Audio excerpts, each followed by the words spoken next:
أعوذ بالله من الشيطان الرجيم بسم الله الرحمن الرحيم السلام عليكم ورحمة الله وبركاته. Peace and blessings be upon you, dear viewers, from all around the world, wherever you may be watching.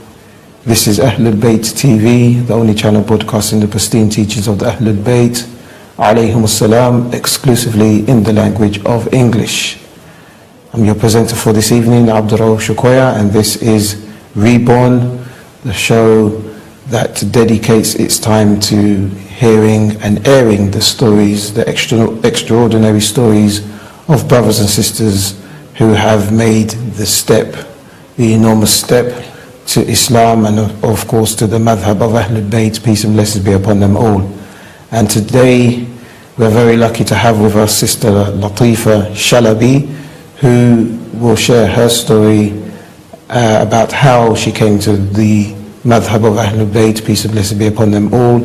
So make sure you stay tuned, because it's very fascinating, as always, of course. First of all, Sister, thank you very much, and I know you've had a bit of an arduous journey coming to the studio, but on behalf of all of our viewers, welcome. Assalamu alaikum. Wa alaikum assalam, thank you for having me. Thank you. Okay, so Sister Latifa, can you give us a bit of a background in terms of your ethnic origins and so on and so forth? I'm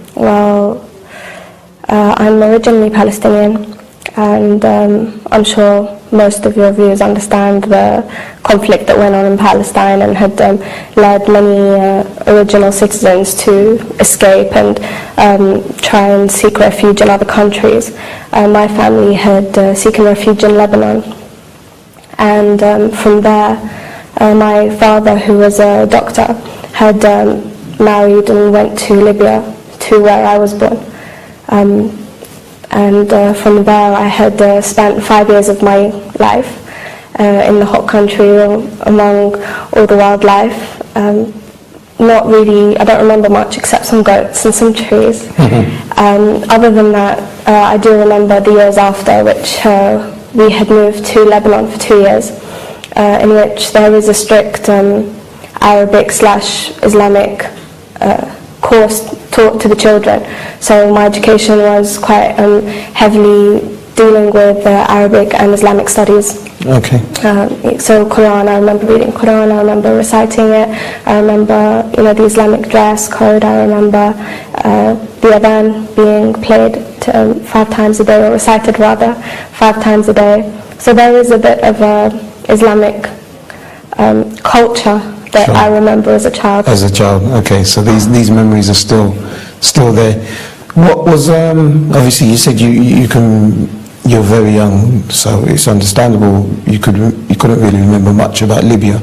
What about Lebanon? I mean, how long were you there for? I lived there for 2 years with my family. So from the age of 5 to 7? Yes, from the age of 5 to 7. Do you remember much about the life in Libya?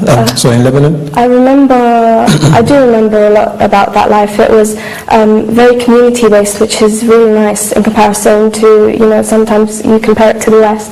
It was very community-based. There was a lot of freedom for children. Again, in comparison to the West, there isn't. So, kids would be running around the street, having a lot of fun, playing around, being mischievous, but at the same time, having parents be 100% secure and comfortable with the fact that their children are safe. There's no one out there to hurt them. What else I remember my mother and, like cooking, and my father going out to work and coming home in a traditional family setup. I remember my grandparents, and I do remember the conditions actually of living in a refugee camp in Lebanon. Quite harsh, very, very primitive in comparison to here. The roads and the hygiene, the insects and the infestations that you get there. Plus certain people lived in such poverty that would make you cry. A family of 4 would be living in literally 2 rooms, mixed, male and female, and that's not right. Sure. So including a bathroom and a kitchen in those 2 rooms, there's really no place to do anything and live comfortably. I do remember it. And presumably this was because they were Palestinians living in Lebanon. Yes, Palestinians in Lebanon unfortunately have a very, very grave fate of being second-class citizens. individuals who are Palestinians are not granted the rights of work. You're not allowed to work as a lawyer or as a banker or as a doctor. You're not allowed a place in government. You simply either have to work, as people say here, like on the black market, working without being legally registered, or you have to create businesses within the refugee camps and expand that way. I know cousins of mine still back home who have dentistry dentistry practices, as well as grocery stores and things like that opened up within the camps, which they are prospering, but at the same time you think that's very horrible for something that you can't control. To be a Palestinian, it's not in your hands. God has given you that identity for you to be prosecuted for something that you have no control over. Sure. So, how did it work for your dad? Because I think you said he was a doctor. He was a doctor. My father, he had been educated abroad, so there were certain provisions. I think the United Nations at the time were pretty active in that aspect, and they had provided a lot of opportunities for Palestinians who could study abroad. So my father went to study in Russia, and he opened up a practice inside the refugee camp. Okay. But that wasn't very fruitful, which is why he left for Libya. He left for Libya and worked there, and when he returned, he returned with the intention of moving to Europe. Okay, and hence the reason why you spent the best part of your years in the UK. Yes. You came to the UK at the age of? 7. Okay. I'm curious to know you mentioned how it was for you in terms of going to Arabic school and reciting and learning the Quran. What was religion like for you at home? Religion didn't have much of a part in my life at time, because I think, unfortunately, as women, especially in the East, you have such burdens put on your shoulders. As you're supposed to be the perfect housewife. You're supposed to make sure your kids are clean, smelling nice all the time. That your house is supposed to be completely spotless, and at the same time you have to maintain yourself. You have to keep yourself presentable, slim, and finding time to watch TV or entertain yourself as an individual. I think that was a lot of pressure on any mother or any woman. In coming from that kind of background, or having that culture placed upon you. So from my mother's side, I don't really blame her. But and my father, obviously coming from a traditional family situation, my father was out at work all day. He'd come home late, and us kids were kind of left to our own devices. We'd either play if we want to, we'd go to our neighbour's house if we wanted to. So in the home, I wouldn't say there was much religion. I understood that there is a God. I understood what Allah meant. I understood that there is a prophet called Muhammad. And I understood that when someone prays, they wear certain garments, they do certain actions. But I didn't understand the spiritual aspect of things. Sure. What about in the UK? Was there any sort of Islamic influence? Were you sent to Islamic school, Saturday school, like in a religious Saturday school, anything like this? Yeah, when I did come to the UK, alhamdulillah, my mum want us to be educated and make sure that we don't lose the language. It's so important, learning the Quran, and of course. Also the fact that it's part of my heritage, which I'm sure she didn't want me to lose either. So she did make sure that we were part of a school and that we would go there every Saturday. But again, it wasn't, for me personally, it wasn't much of an Islamic influence. It was just another place to socialize with children and try to read a few sentences in Arabic and not look like a fool in front of the other kids for not learning it the week before. So although the intentions that my mother had were great, I don't think that it had much of an impact for me Islamically. Right, okay. I'm just curious as to how it would be for somebody. Maybe you weren't necessarily thinking that much about religion then, but coming to the UK at the age of 7, into round about from 7 to your teens, was there a marked shift in your kind of outlook, your religious outlook, coming from the East, from a, as you said, traditional Islamic background, to the West, which is predominantly secular? I think as a child, when I was 7, I don't remember much variation in religion. You know, I didn't notice that, okay, this country has a mosque and this country doesn't. I remember as a child going into school that it was very different for me because I didn't speak the language. Also because I was a different colour to the other kids. I remember that being a difference. Also, you know, the way my parents would dress me was different to the way that other parents dressed their kids at the school that we went to. So outwardly there was a great difference that I noticed between me and everybody else. But as a child, from 7 till about 10 years old, there wasn't a great distinction I could have made between Islam and East and West, Sure. the Islamic and the non-Islamic. Sure. When you say that your parents used to dress you differently, what exactly do you mean? Well, I think coming from a different background, you'd wear like velvet trousers, and no other kids will wear velvet trousers. It's not, it's nothing big. It's just different styles, different colours. Yeah, I think I can relate to that because I spent some time back in my home country and came back to the UK where I was born and spent most of my life. And I remember being picked on at school because I actually looked different. The clothes that my parents would buy for me to go to school in made me stand out. I mean, was that the case for you? Yes, definitely. The thing is, I wouldn't blame them though. Of course. It's not something that they understood. I'm sure that from what they saw, they'd wish they were able to dress the same when they were younger. So they had brought the best for me, but unfortunately, it resulted in a divide between me and the children at school at that time. Obviously, as you grow up, you learn, even if you're wearing different clothes, you learn to kind of blend in with the other children. So yeah, throughout my secondary school years, although I was still more or less an outcast for other reasons, to some extent, I could still pass through the corridor without being picked on for the way I dress or the way I looked. Why were you an outcast, if you don't mind me asking? No, not at all.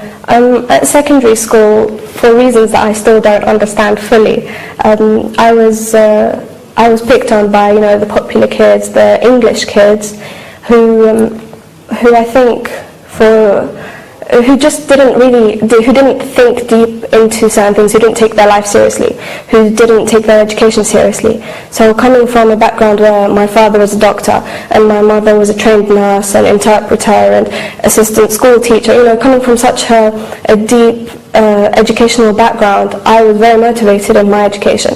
And I think that in comparison to the English residents here, or their children, rather, who I was mixing with at school. Maybe that was what caused them.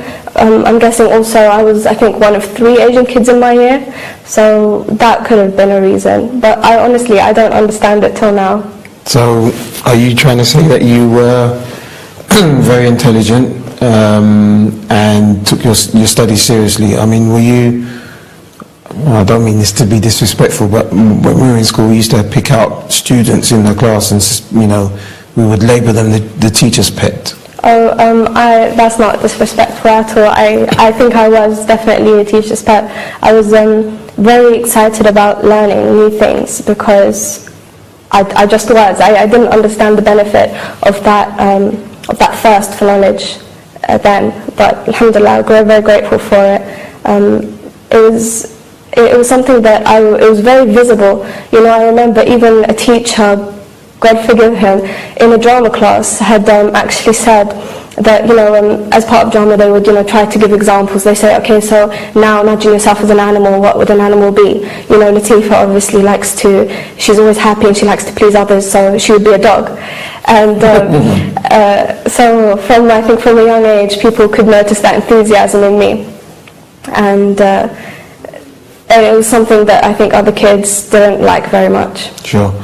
What was it like in terms of the kind of ethos of the children that went to the school? I mean, were they well behaved?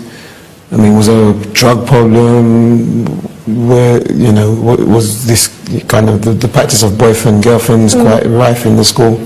The school that I went to has actually recently been attempted to shut down. As in, so you can imagine the behaviour that goes on, the low levels of achievement that go on. So I think it would be fair to say that the school that I was in and the people that I was interacting with were of a very, very low humane nature. Definitely girlfriend, boyfriend practices, all that was happening from a very young age.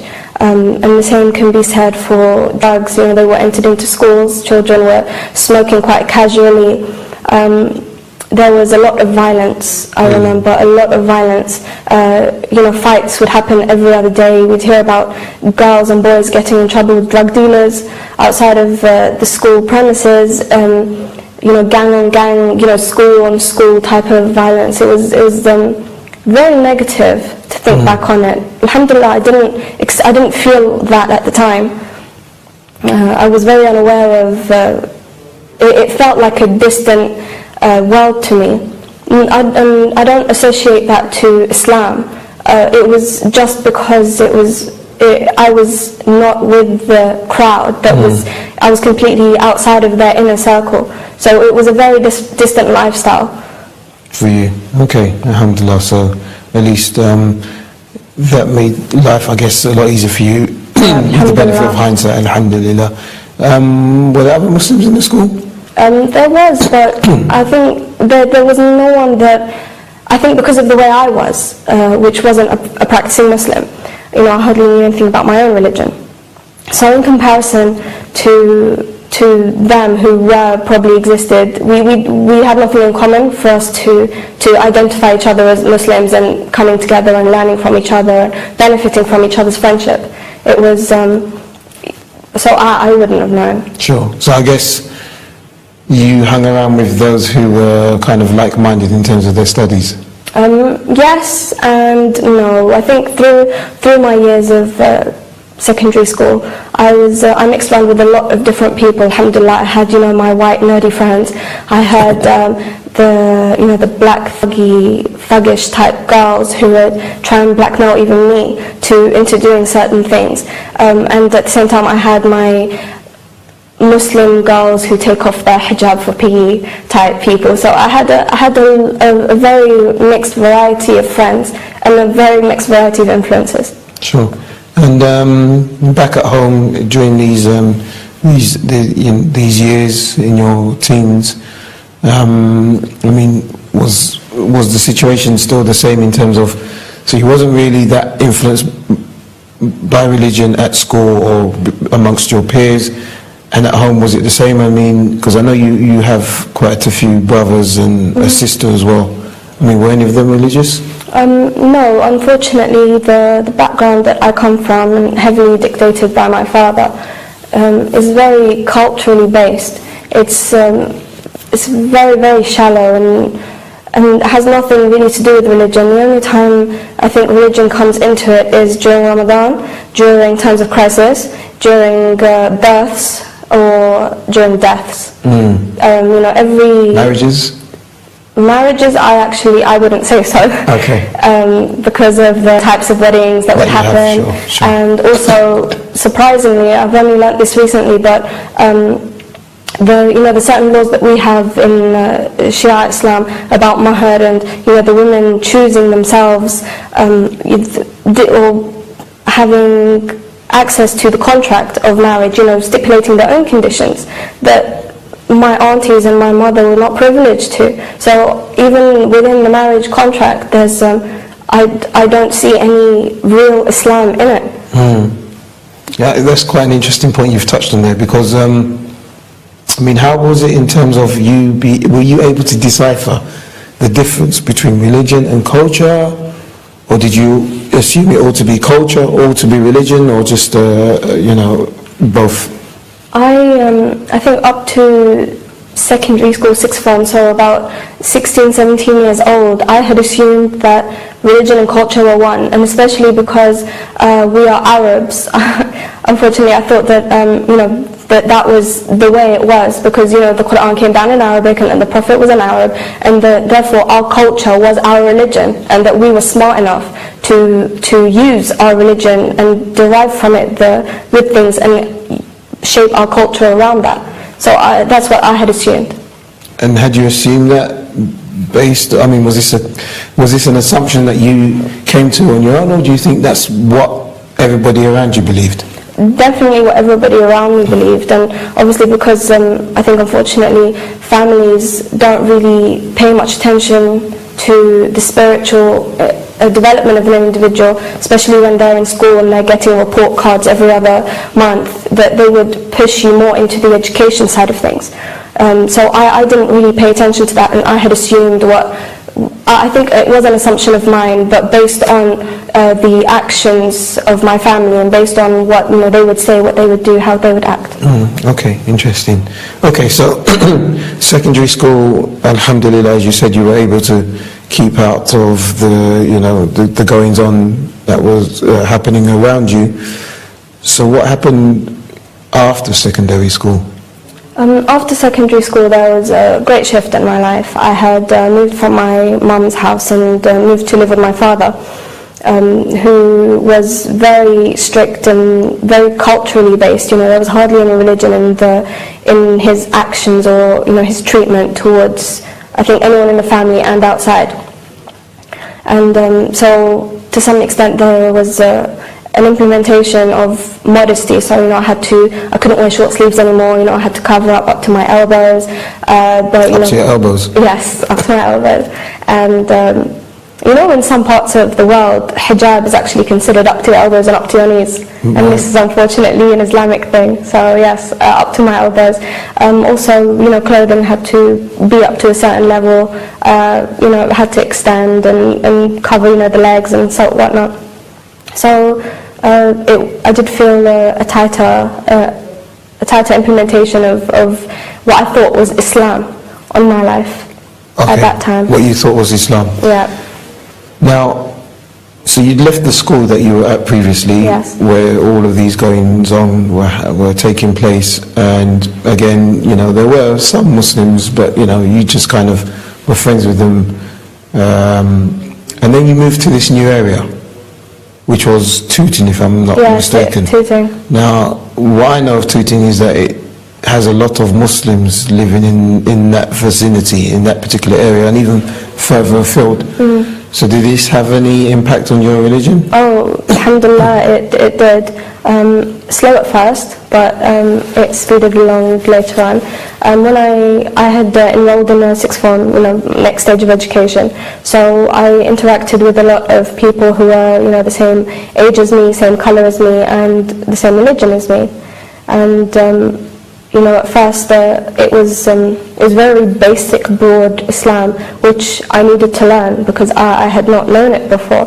But then it got deeper. People were discussing things like shirk and bid'ah, and that's where Shia Islam comes in, I guess. Of course.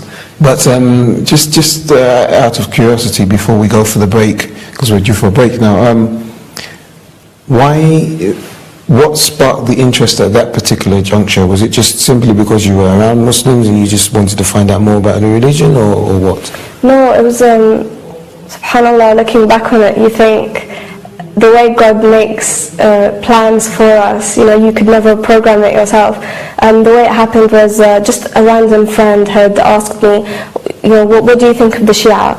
And talking out of ignorance and coming from a very cultured background, the first thing that came out of my mouth was they are kafir, they beat themselves up, it's haram, it's un-Islamic, they're not Muslims, and that's the end of that. And my friend who was Shia, a very close friend of mine, alhamdulillah, till this day, was listening to this, and she was very, very shocked by what I had said and very upset, understandably. It's only when I realised what I had said and who I had said it to that we had a conversation, and she just told me that, look, you don't even know what you're saying. If her reaction just woke me up, and I had thought, if this is a close friend of mine, I know her character, she's a good person. a good person cannot follow something so wrong as to be called a mushrik or a kafir. So because of my friend and what she had believed in and the way that I felt I had hurt her and my own ignorance, I felt that it was wajib on me to learn more about her situation and her religion. Okay, brilliant. Thank you very much. Sister Latifa, we're due for a break now, as I said. Inshallah, when we come back, you can let us know how your quest for knowledge about the madhab of Ahlul Bayt progressed, inshallah. Join us after the short break. See you soon. Assalamu alaikum.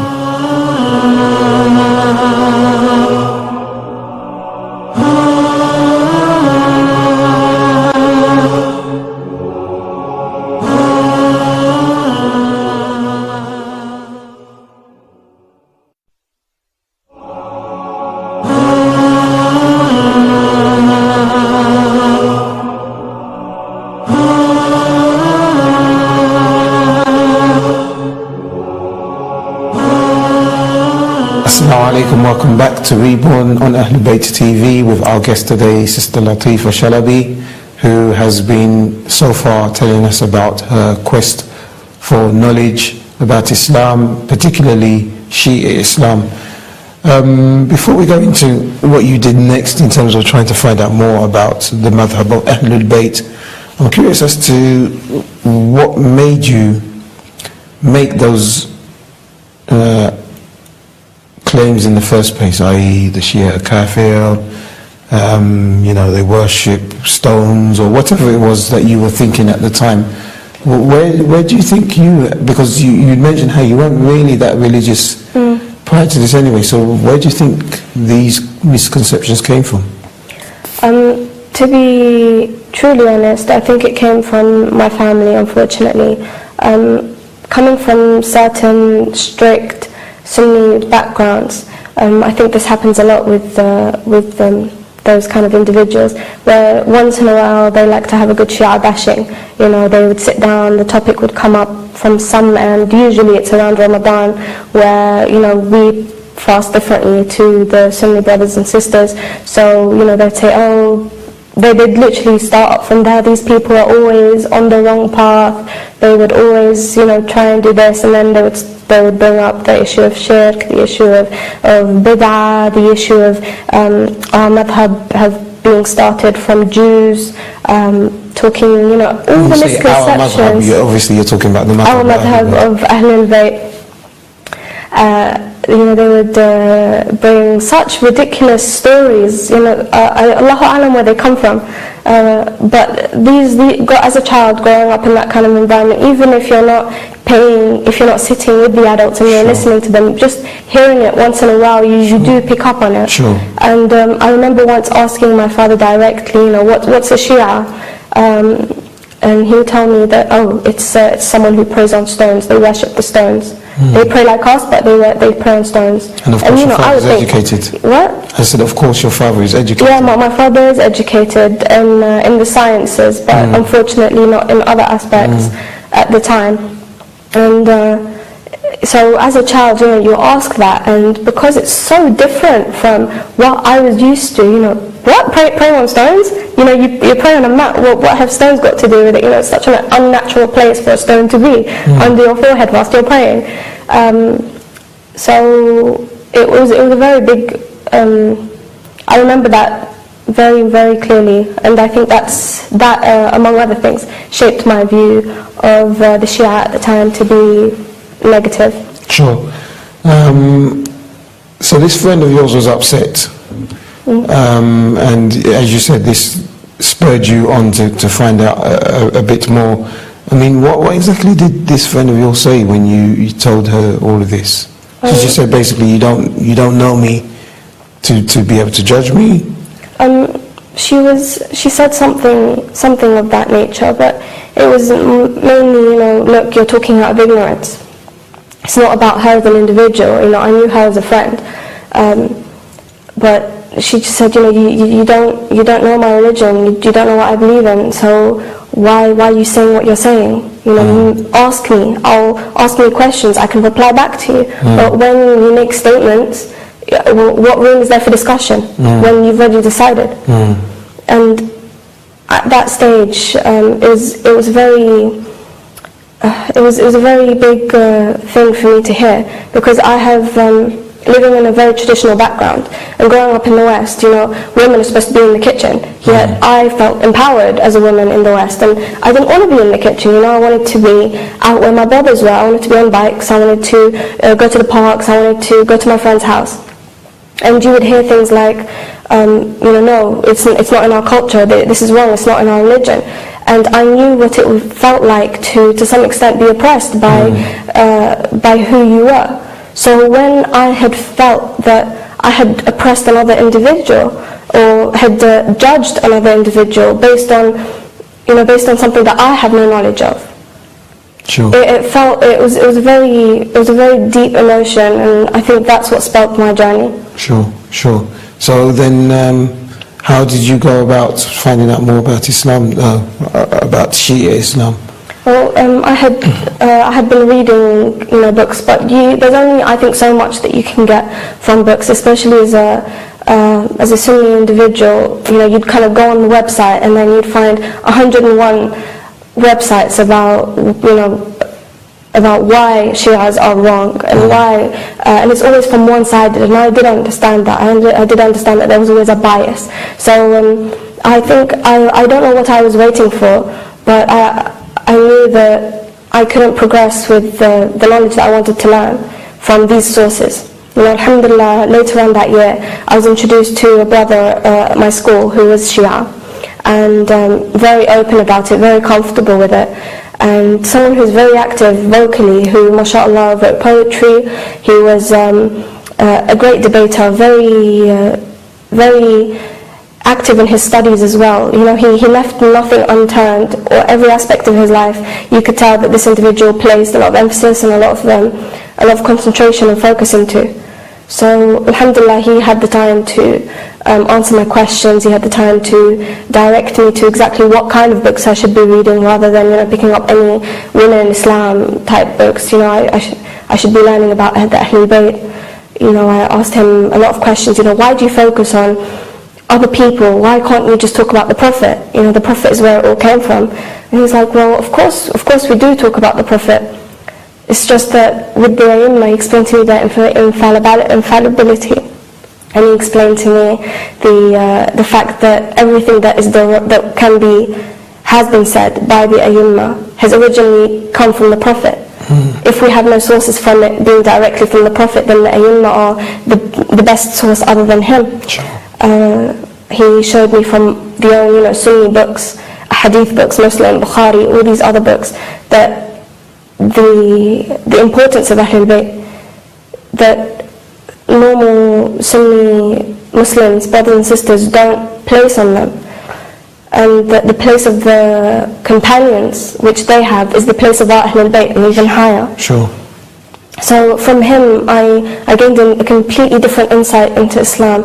Before, even when I was trying to learn about Islam, and I got involved with the Sunni brothers and sisters in the school, I still felt there was some sort of distance from life and religion. They all seemed to have their own places. They were distant in some way.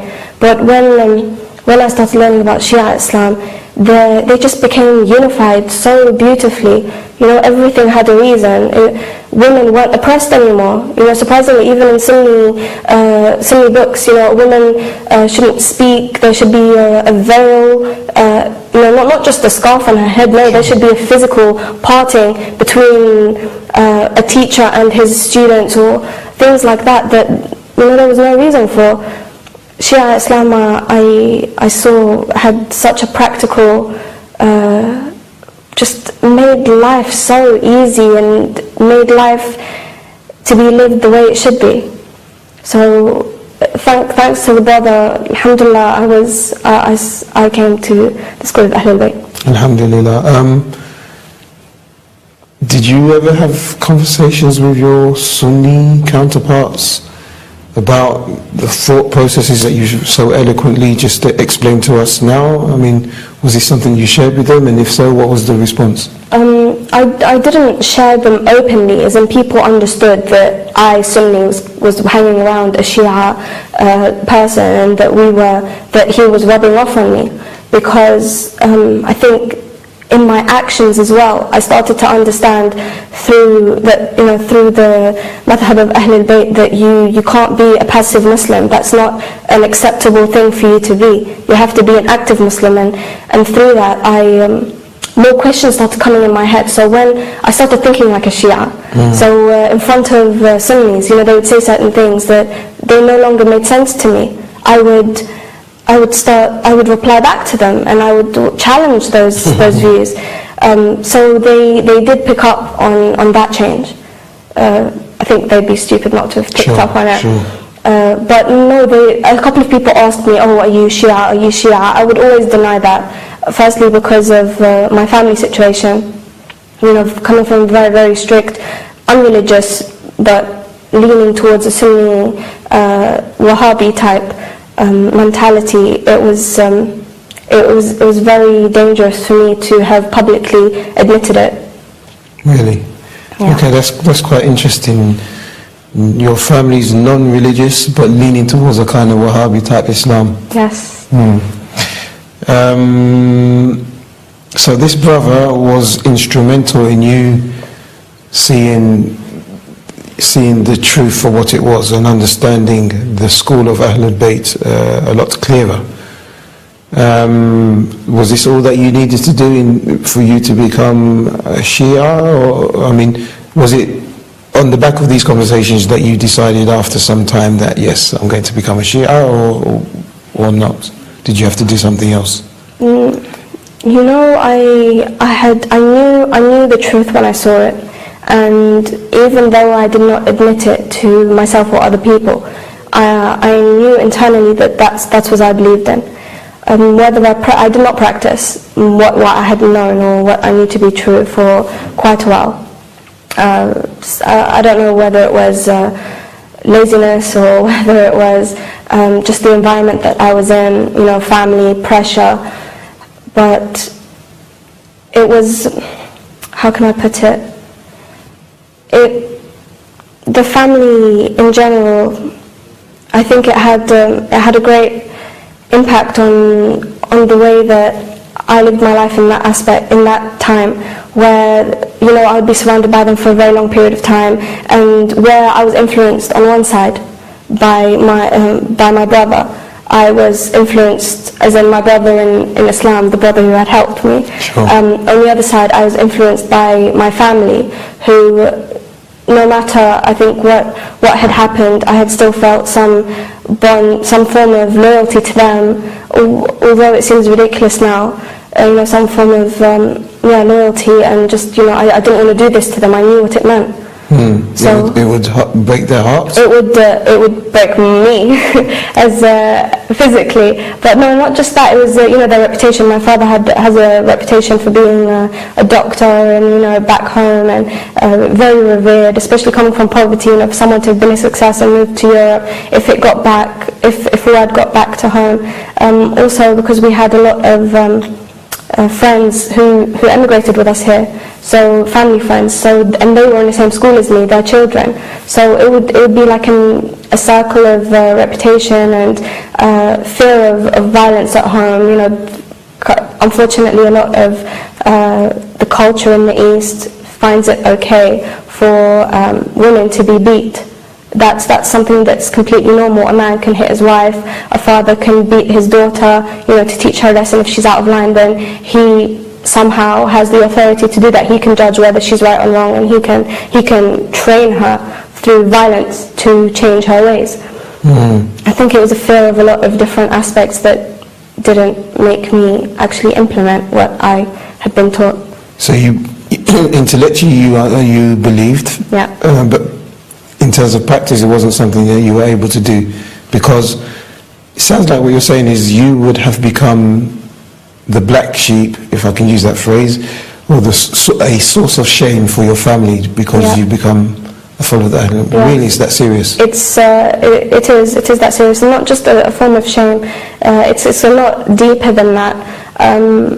My father, as the head of the household, takes his position very seriously, and it would have, he's kind of the elder of our entire family, and again, he has a big reputation back home, and it would not have been a source of shame. It would, in his eyes, it would have been the source of his destruction, and he wouldn't have allowed that if he knew.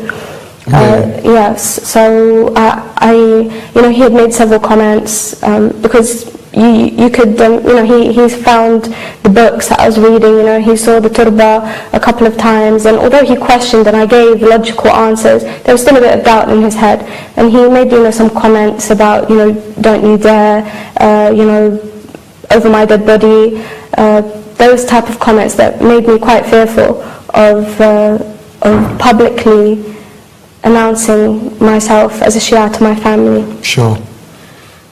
You have to forgive me, I'm a little bit confused. And I want to maybe talk a little bit, if you don't mind, about the violence in a minute, but you've got to this stage where you've accepted this path, but there's some real and present danger at home, yet you're sitting here on telly announcing to the world potentially that you're a Shia. I mean, so what broke the cycle? Recently I have made a decision to live my life the way that I should. So I have been practicing taqiyya for such a long time now. Alhamdulillah, the opportunity presented itself where I have been able to move back to my mum's house. Okay. And live with her. Alhamdulillah, she's, from what I believe, and may Allah guide her father to be a good Muslim and someone who is on the middle path, not an extremist, and neither is she not practicing. I was able to comfortably tell her what I believed in and why I believed in it. Although there's not any true acceptance of that, it's still, I can live my life with her. We're still mother and daughter, and that's more or less why I've decided to take the step. There's no reason for me not to speak about my journey. There's no reason for me to hide any longer. I haven't spoken to my father about it yet, so he doesn't know from me. I'm sure he will do soon. From you or from anyone? Now, alhamdulillah, that shame that I thought I would bring to him no longer matters, because in one way or another, this could be a great khair for him. Him knowing that I'm a Shia may somehow bring a series of events that will result in his guidance. But in any case, alhamdulillah, now I'm in a situation where I don't fear his violence, I don't fear his influence on my life anymore. Just because you've moved away from... I've moved away. There was an issue of disownment in there as well, which I think, alhamdulillah, is for my own benefit anyway. Disownment? Yes. So my father, for certain reasons, about marriage and whatnot, also because I had finally stood up and said to him, I no longer allow you to be violent with me. He refused that. I now have authority over myself and authority over his actions towards me, and that he refused that. What do you call it? He just refused that front. He refused the fact that I was my own person, and that I was no longer a blind sheep following whatever he wanted, and he no longer wanted me in his household, which alhamdulillah is what I've been wanting for a very long time, just haven't been able to act on it myself. So again, Allah subhanahu wa ta'ala is the greatest of planners. Alhamdulillah, you're alhamdulillah, very, very strong, no doubt, because of course, for sisters sometimes, and it's good that you've come on the show as well, because sometimes we don't appreciate what some sisters have to go through, and may Allah continue to reward you for everything that you have gone through. When you were able to break away, if I can call it that, from your father's dominance over you, and moved back to your mother and felt comfortable speaking to her about the changes that you had made in your life and so on and so forth, how was it in terms of, apart from the internet, apart from this particular brother who was very influential in those initial stages, I mean, had you had an opportunity to speak to anybody or go to any lectures? Did you strike up relationships with other Shia Muslims that helped you progress further? Yeah, that's a really good point. During those years where I was practicing in taqiyya, there was obviously little that I could do considering the constraints on my time and where I went and who I saw. So even if my friends came over to my house, my Shia friends, there was little that we could discuss. You know, we'd have to create secret words. Was your dad actually listening, do you think? Well, I don't think he was listening, but there was always a fear of someone being around. You know, that's the kind of environment that it was. The house was small, overcrowded, you know, because of all the brothers and sisters and guests at times. And so, you know, there was always a fear of someone listening in to something, even if they didn't want to. Sorry, what was the question? So I was asking about how, I mean, who did you gain... Where did you gain further knowledge from? From on that aspect, I think, alhamdulillah, technology has a great part to do with people learning. You know, whether it's religious or any other type of my main source of knowledge came from the internet and from lectures of various scholars and lecturers. You know, Sayyid Mudarrisi is a great lecturer. I had listened to Ammar Naqshbandi on several occasions. His lectures were also of benefit to me. You know, Hajj Hassanein Rajab Ali is an amazing individual who I think he talks to the modern man of today. You know, the scientist as well as the so his lectures had a really big influence on me. Also watching things live, you know, watching live at Karbala, watching protests and just seeing how people have been suffering and in the cause of Islam. And when I say Islam, I mean Shia Islam. You know, just I think the internet had a big influence on me. Or influence on me gaining any type of resource for me to learn from. Also, I had, because of my situation, it's so sensitive, and you know, it has both religious and social implications that you don't usually get a mix of both. I had spoken to Sayyid Fadl Milani, who is a great resource to the UK. Who's very accessible, mashallah, you know, on telephone or in person, and has such great practical advice to give. There's also other scholars who are around who I had the benefit of speaking to, alhamdulillah, who Allah had put in my path, who I had spoken to, and also I had spoken to the representative of my marja in London. So again, great accessibility of all these scholars, and they had all advised me to gain independence from my household. So to, in effect, move out, leave, gain financial independence from my father and from my family, and either move back to my mum's house, move into with a friend, live alone, you know, get married, just gain independence in that aspect. Sure. Alhamdulillah. How has there been much of a cultural shift? And of course, maybe that's not the right word to use. From Islam as you knew it then, let's call it, because it was a kind of secular Islam anyway. The Islam as you knew it then, at certain times of the year, to Shia Islam, are you now able to decipher, to distinguish between religion and culture? And also, I mean, no doubt there would be some differences between what you used to observe and practice prior to the shift to Shia Islam.